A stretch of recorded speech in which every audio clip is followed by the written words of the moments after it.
Hi, this is Billie Beene here with another segment of Truth by Billie Beene on my alternate YouTube with the capital B's. I'll be on here at least for the next week, but this will be my new alternate channel in addition to my regular YouTube. Okay, today's date is October 1, 2022. New, I have a subscribe button in the lower right corner of my screen. Thanks for like, subscribe, and share. Episode 425, Russia to nuke the U.S. in retaliation for the N1-N2, their pipeline being blown up. Sabotage. Some of my sources are God in the Bible, Patriot subscribers, Scott Ritter, Benjamin Fulford, Dr. William Mount, Monkey Werx, a previous video I've done, Steve Quayle, and Doug Hagman. Okay, I'll draw you a map of what happened recently in Russia, Ukraine, that situation. All right, so we have Russia. We have, in this area, we've got Finland, Sweden, Norway, and we understand this week Finland is shutting off their highways and practicing landing their planes on their highways. Maybe they know something's coming.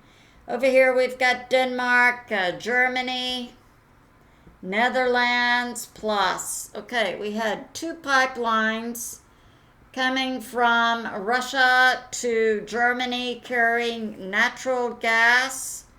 This is actually the N1 is two pipelines and N2. And we had statements, public statements in December of 2021. Victoria Nuland of the shadow U.S. government. N2 will not be allowed to come online. And then we had public statements by the JB, actor Puppet, and that was in February of 2022 and also July of 2022. N2 will not be allowed to operate. Now we have this going on. They were both blown up, and it's universally accepted that was sabotage. And we have information coming out, and I presented in a previous video also that NATO has been since May in this area doing exercises. Neptune Shield was one name, and now we have a new name, Baltic Ops, that was going on in this area right here in June. And it involved NATO practicing dropping mines here, and also operating and experimenting with submarine drones, which is believed to be the method, according to Dr. William Mount, of how the pipelines were blown up. Now, these pipelines cost Russia $12 billion to be built, and they are unrepairable. So by December, according to Scott Ritter, retired Marine military analyst, people in Germany could be freezing to death, and definitely their economy will be destroyed, and thus the economy of all of Europe. And we understand in the Netherlands, which was also to receive some of this natural gas, this week, their evil and corrupt government said you can't use stoves that burn wood, and you can't stockpile wood either. Now we have this coming out from Press United, information from the Foreign Ministry representative Maria Zakharova, that in June of 2022, NATO had that Baltic operation going and giving details on it that I've just shared with you. Another writer for Press United, Kurt Nimmo, is giving the nations that were involved in this NATO exercise. Belgium, Bulgaria, Denmark, Estonia, Finland, France, Germany, Latvia, Lithuania, Netherlands, Norway, Poland, Sweden, Turkey, the UK, England, and the US. All right. And they were operating close to this little island, a Denmark island, where the explosion took place. All right. And then right after that happened, a former government representative who's an elected official with the European Parliament now, Zagorski, came out and said thanks to the U.S. for blowing it up.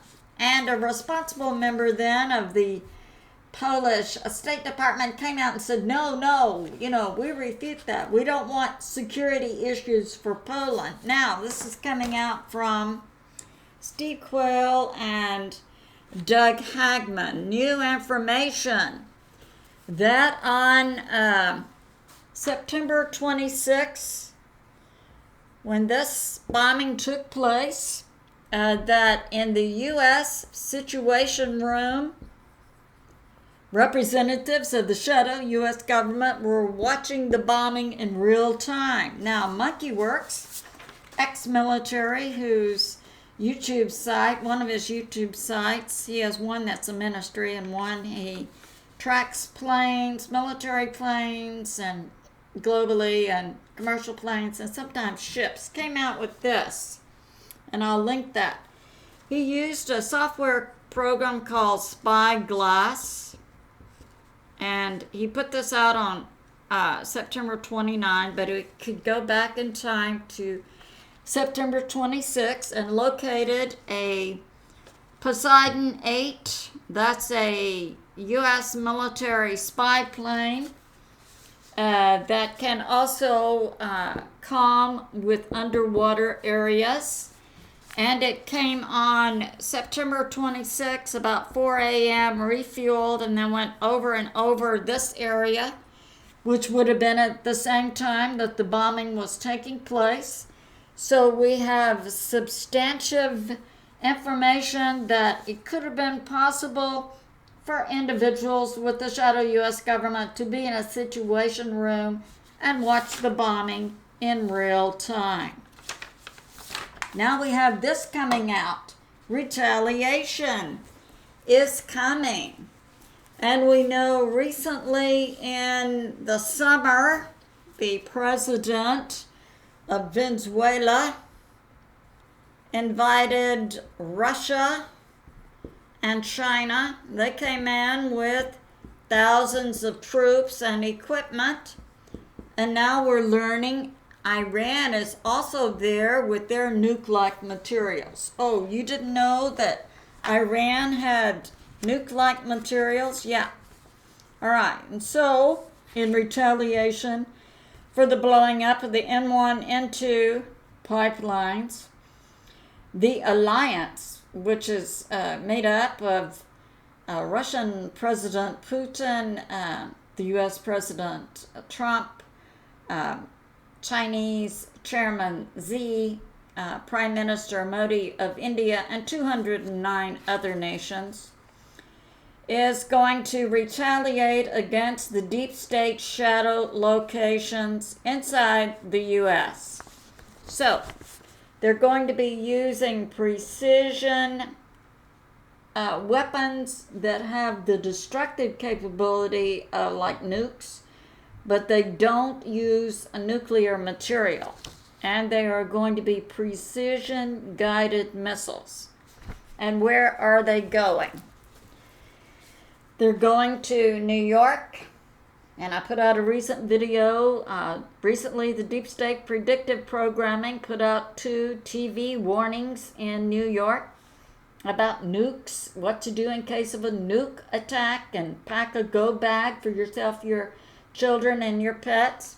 New Jersey, similar warnings. But these are 2 locations according to the information that came to Steve Quayle.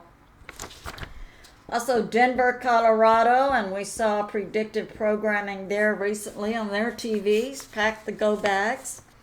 And there was a Simpson predictive programming a TV show that came out with go bags in Denver, Colorado, and that was in the early 2000s. Washington, D.C., Metro. A lot of that's going to be taken out. And then unspecified locations in Washington State Oregon, California, and 5 command and control locations. Now recently, Dr. William Mount came out with 4 of them. And that's Fort McPherson, and that's in Atlanta, Georgia. We have Washington, D.C. We have Langley. And we have the Pentagon. Now, I was thinking a possible 5th location could be Mount Weather. That had the emergency broadcast system, but the U.S. Military, the alliance part, took that over early in the year to get access to the emergency broadcast system. The great U.S. military Delta Force and Rangers went in and killed 12 FEMA guards and took it over. So I think that's would be off of the list. So I don't know about the 5th location, but I wanted to put this information out. Now we know what to be in prayer for. I love you, and I'll see you soon. Oh yes, thanks, like, subscribe, and share.